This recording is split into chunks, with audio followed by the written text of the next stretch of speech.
வணக்கம் மாணவர்களே, உங்கள் எல்லோரையும் ரோஜா தோட்டம் சேனலுக்கு அன்போடு வரவேற்கிறேன்.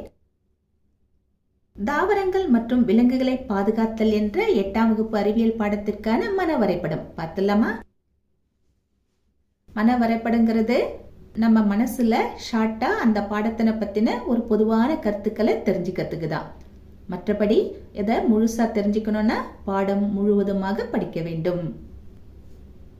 தாவரங்கள் மற்றும் விலங்குகளை பாதுகாத்தல் இந்த பாடத்துல முதல்ல என்ன கொடுக்கப்பட்டிருக்குன்னா காடுகள் அழிப்பு, இதற்கான காரணங்கள் தரப்பட்டிருக்கு. பொதுவா காடுகள் அழியுதுன்னா அதற்கு பல காரணங்கள் இருக்கும். அந்த காரணங்கள்ல ஒரு சிலதை பார்க்கலாம். வேளாண்மை அதிகரிப்பு, நகரமயமாதல், சுரங்கப்பணி, அணைகள் கட்டுதல், மரக்கட்டைகள் உற்பத்தி, காட்டுத்தீ, புயல்கள், இக்காரணங்களால் காடுகள் அழிக்கப்படுகின்றன. இப்போ காடு அழிஞ்சு போச்சு. இந்த காடு அழியறதுனால என்னென்ன விளைவுகள் ஏற்படும், அதனுடைய தாக்கம் என்னென்னவா இருக்குங்கிறது அடுத்த தலைப்பு. என்னென்ன விளைவுகள் ஏற்படும், விளைவுகளை வரிசைப்படுத்தலாமா? சிற்றினங்கள் அழிவு. இந்த இடத்துல சிற்றினங்கள்னா தாவரங்கள் விலங்குகள் ரெண்டையுமே நாம மனசுல வச்சுக்கணும், சரியா? இரண்டுமே இடம்பெறும்.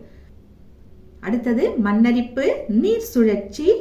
நீர் சுழற்சி எப்படின்னா தாவரங்கள் வேரின் மூலமாக பூமியில் இருக்கிற நீரை உறிஞ்சிக்கும், உறிஞ்சின தண்ணிய வளிமண்டலத்துக்குள்ள சேர்க்கும், அப்புறம் நல்லா மழை வரும். இந்த சுழற்சி காடுகள் அழிஞ்சா அடிபட்டு போயிடுது இல்லையா? அதுதான் நீர் சுழற்சி. அடுத்தது பாருங்க வெள்ளம். வெள்ளம் எப்படின்னா மரங்கள் இருந்ததுன்னா மழை வரும்போது அந்த தண்ணிய பூமிக்குள்ள இழுத்துக்கும் இல்லையா?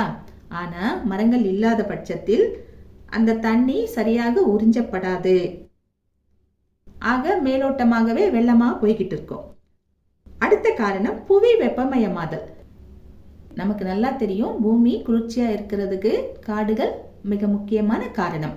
அந்த காடுகள் இல்லைன்னா அந்த குளிர்ச்சி தடைப்பட்டு போகும், ஆட்டோமேட்டிக்கா ஹீட் ஆயிடும், சரியா? இந்த மாதிரி ஹீட் ஆகும்போது ஓசோன் மண்டலத்திலும் அதனுடைய தாக்கம் இருக்கும். இததான் நம்ம புவி வெப்பமயமாதல்னு சொல்றோம். அதுக்கப்புறமா வசிப்பிடங்கள் பாதிக்கப்படுதல். இங்க காடு அழிக்கப்படும் போது காட்டில் உள்ள விலங்குகளுக்கும் வசிப்பிடங்கள் இல்லாம போகுது. அதே சமயம் அந்த காட்டில் வாழக்கூடிய மனிதர்களுக்கும் அவர்களின் வசிப்பிடம் என்பது கேள்விக்குறியாகிறது, சரியா? எல்லாருமே நாட்டில் இருக்கிறது இல்ல. ஒரு சில இடங்களில் ஒரு சில மக்கள் இன்றும் இருந்து கொண்டுதான் இருக்கிறார்கள். இந்த ஆங்கிளையும் நாம யோசித்து பார்க்கணும். காடு அழிப்பின் விளைவுகள் இதுதான். அடுத்தது பாருங்க, அழியும் தருவாயில் உள்ள உயிரினங்கள். எந்தெந்த உயிரினங்கள் அரிதாகிக் கொண்டே வருகிறதோ அதை நாம் அழியும் தருவாயில் உள்ள உயிரினங்கள் என்று சொல்கிறோம். முதல்ல இதை எப்படி நாம கண்டுபிடிக்கிறது அப்படிங்கறத பார்க்கணும். எப்படின்னா சிற்றினங்கள் அழியும் தருவாயில் உள்ளதை தீர்மானித்தல். இங்க தீர்மானித்தல்னா கண்டறிதல்னு நாம பொருள் கொள்ளணும். முதல்ல எது அந்த லிஸ்ட்ல இருக்கு, அதாவது அழியும் தருவாயில் இருக்குங்கிறத கண்டுபிடிக்கணும். அடுத்தது அழிவிற்கான காரணங்களை கண்டறிதல். என்னென்ன காரணமா இருக்கும்னு கண்டுபிடிக்கணும். போக போற லிஸ்ட்ல இருக்குன்னு பார்த்துடுறோம். அதுக்கப்புறம் ஏன் அந்த மாதிரி குறைஞ்சிக்கிட்டு வருது, ஏன் அழியும் தருவாயில் இருக்குங்கிற காரணத்தை கண்டறியணும். பொதுவா என்ன காரணமா இருக்கும்? வாழ்விட இழப்பு, அதுக்கு வாழறதுக்கே இடம் இல்லாம போயிருக்கும். அளவிற்கு அதிகமாக வேட்டையாடுதல், மனிதர்கள் போய் எக்கச்சக்கமா வேட்டையாடி இருப்பாங்க, அதனாலும் அது குறைந்து கொண்டே வந்திருக்கலாம். மாசு, நமக்கு தான் மாசு பாதிப்புன்னு இல்லை, அவைகளுக்கும் மாசு பாதிப்பு தான். அடுத்தது புதிய வாழிடம், அதாவது அந்த குறிப்பிட்ட இனங்கள் மக்களால் வேறு இடத்திற்கு கொண்டு செல்லப்பட்டிருக்கலாம். அந்த இடத்துல அதுக்கு செட் ஆகாமலும் அது இறந்திருக்கலாம். அடுத்தது வேதிப்பொருட்கள். பயிர்களை சேதப்படுத்தக்கூடிய பூச்சிகளை கொல்றதுக்கு நாம சில வேதிப்பொருட்களை பயன்படுத்த வேண்டியதா இருக்கு. சில சமயம் சிற்றினங்கள் அழிவதற்கு அதுவும் ஒரு காரணமாக இருக்கிறது. அதுக்கப்புறம் நோய்கள். விலங்குகளுக்கு பொதுவாகவே ஏற்படக்கூடிய நோய்களும் அது அழிவதற்கு காரணமாக இருக்கு. அதுக்கடுத்து இயற்கை பேரழிவுகள். சொல்லவே வேண்டாம், இயற்கை பேரழிவுகள்னு போது எது போகும் எது இருக்குங்கிறது நமக்கு தெரியாது. இதெல்லாம் தான் அழிவிற்கான காரணங்கள். இதை நாம கண்டுபிடிக்கிறோம், சரியா? அடுத்தது மூன்றாவதா என்ன பண்ணணும்? அழியும் தருவாயில் உள்ள உயிரினங்களை பாதுகாத்தல். எப்படி பாதுகாக்கிறது? நாம மேல சொன்ன காரணங்கள் அழிவதற்கு காரணமானவை அப்படின்னு பார்த்தோம். இப்போ எப்படி பாதுகாக்கிறதுன்னும் போது அந்த காரணங்களையே நாம கொஞ்சம் மாத்தி எழுதினோம்னா கிடைச்சிரும். கதை பெருசாவே வரும். எப்படி எழுதலாம்? அங்க பாருங்க, வாழ்விட இழப்புன்னு சொன்னோம் இல்லையா, அதனுடைய வாழ்விடம் இழக்கப்படாமல் இருப்பதற்கு ஏற்பாடு பண்ணணும். அளவிற்கு அதிகமாக வேட்டையாடுதல்னு சொன்னோம். விலங்குகளை வேட்டையாடுவதை நாம் நிறுத்த வேண்டும். அப்படி மாத்தி எழுதிக்கலாம் பாயிண்ட. மாசு அப்படின்னு போடும்போது மாசு ஏற்படாதவாறு பார்த்து கொள்ள வேண்டும். புதிய வாழிடம்னும் போது அதுங்களை அதே இடத்துலயே வாழ விடணும், வேற இடத்துக்கு கொண்டு செல்லக்கூடாது. இப்படி பாயிண்ட நீங்க கொஞ்சம் மாத்தி எழுதினீங்கன்னா அழியும் தருவாயில் உள்ள உயிரினங்களை பாதுகாத்தலுக்கான விடை கிடைக்கும். சரியா? அதுதானே உண்மையும் இல்லையா? எப்படி பாதுகாக்கலாம்னா எப்படியெல்லாம் அழியுதோ அதை நாம இல்லாமக்கிடணும். அப்ப ஆட்டோமேட்டிக்கா அந்த சிற்றினங்கள் பாதுகாக்கப்படும். அடுத்தது அரசு முயற்சிகள். இப்படி ஒரு தலைப்பு இருக்கா? இவ்வளவும் நடக்குது, அரசு என்ன செய்யுது அப்படிங்கிற கேள்வி நமக்கு வரும் இல்லையா? அரசாங்கம் செய்ய வேண்டியதை சிறப்பா தான் செய்துட்டு இருக்கு. என்னென்ன பண்ணிட்டு இருக்கு? 1972ஆம் ஆண்டு வனவிலங்கு பாதுகாப்பு திட்டம் தொடங்கப்பட்டது. அப்புறம் என்னென்ன? மெட்ராஸ் வனவிலங்கு சட்டம் 1873 கொண்டு வரப்பட்டது. அகில இந்திய யானை பாதுகாப்பு சட்டம் 1879 கொண்டு வரப்பட்டது. வனப்பறவை மற்றும் வனவிலங்கு பாதுகாப்பு சட்டம் 1912 கொண்டு வரப்பட்டது. வங்க காண்டாமிருக சட்டம் 1932 கொண்டு வரப்பட்டது. அகில இந்திய வனவிலங்கு பாதுகாப்பு சட்டம் 1972ஆம் ஆண்டு கொண்டு வரப்பட்டது. சுற்றுச்சூழல் பாதுகாப்பு சட்டம் 1986ஆம் ஆண்டு கொண்டு வரப்பட்டது. இம்மாதிரியான சட்டங்கள் கொண்டு வரப்பட்டு அதன் மூலமாக சிற்றினங்கள் பாதுகாக்கப்பட்டு வருகின்றன. சரியா? இதெல்லாம் அரசின் பங்களிப்பு. இது இல்லாம சிவப்பு தரவு புத்தகம் அப்படின்னு ஒண்ணு இருக்கு இல்லையா? உலக அளவில் இருக்கு, இந்திய அளவில் இருக்கு. அதை யார் கொண்டு வந்தா, எதுக்கு கொண்டு வந்தா, அதனுடைய வேலை என்னன்னு புத்தகத்துல அழகா கொடுக்கப்பட்டிருக்கு. அதையும் நீங்க பாத்துக்கணும். அதுக்கப்புறமா பாதுகாத்தல். இந்த சிற்றினங்களை எல்லாம் எப்படி பாதுகாக்கணும் அப்படிங்கறத ஒரு தலைப்பா போட்டுக்கலாம்.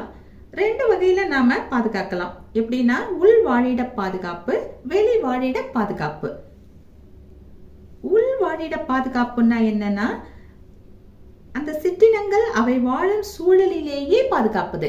அது எந்த இடத்துல இருக்கோ அந்த இடத்துல அது அமைதியா வாழறதுக்கான ஏற்பாடுகளை செய்யறதுதான் உள் வாழிட பாதுகாப்பு. அதை நம்ம அங்க இங்க எங்க கொண்டு வரக்கூடாது. அது இடத்துல அது இருக்கணும், ஆனா நல்லா இருக்கணும். சரியா? வெளி வாழிட பாதுகாப்பு அப்படின்னா உயிரினங்களை அவற்றின் வாழ்விடங்களுக்கு வெளியே கொண்டு வந்து பாதுகாப்பது. அது இடத்துல இருந்து எடுத்துட்டு வந்து வேற இடத்துல வச்சு நம்ம சேஃபா பாதுகாக்கிறது. இந்த 2 வகைகளிலும் சிற்றினங்கள் பாதுகாக்கப்படலாம். இப்போ உள் வாழிட பாதுகாப்புல எங்கெங்க பாதுகாப்பது அப்படிங்கிற கேள்வி வருது இல்லையா? எங்கெங்கன்னா தேசிய பூங்காக்கள், வனவிலங்கு சரணாலயங்கள், பறவைகள் சரணாலயங்கள், உயிர்கோள காப்பகங்கள், இந்த இடங்கள்ல எல்லாம் வச்சு பாதுகாக்கிறதுக்கு பேர் தான் உள் வாழிட பாதுகாப்பு. ஏன்னா இந்த இடத்துல அதற்கான சூழ்நிலை அப்படியே இருக்கும், அந்த இடத்துலயே அதை நாம பாதுகாக்கலாம்.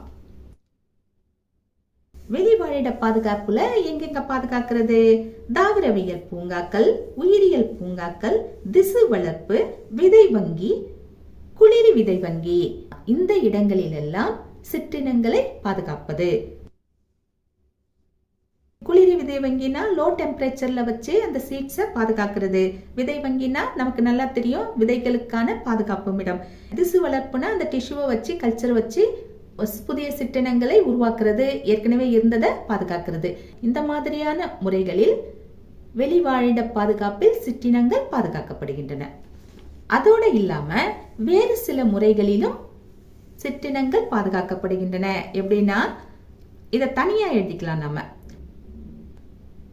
PBR, மக்களின் பல்லுயிர் பன்முகத்தன்மை பதிவேடு, அதாவது பீப்புள்ஸ் பயோடைவர்சிட்டி ரிஜிஸ்டர் அப்படின்னு சொல்லுவாங்க. இதன் மூலமாக சிற்றினங்கள் பாதுகாக்கப்படுகிறது. அதாவது எந்த வகையிலனா எந்த ஊர்ல எந்தெந்த சிற்றினங்கள் இருக்கு, அது எவ்வளவு இருக்கு, அதை எப்படி பாதுகாக்கணும் அப்படிங்கிற ரிஜிஸ்டர் ஃபார்ம் பண்ணி அதன் மூலமா ஒரு ஃபாலோ அப் இருந்துகிட்டே இருக்கும்.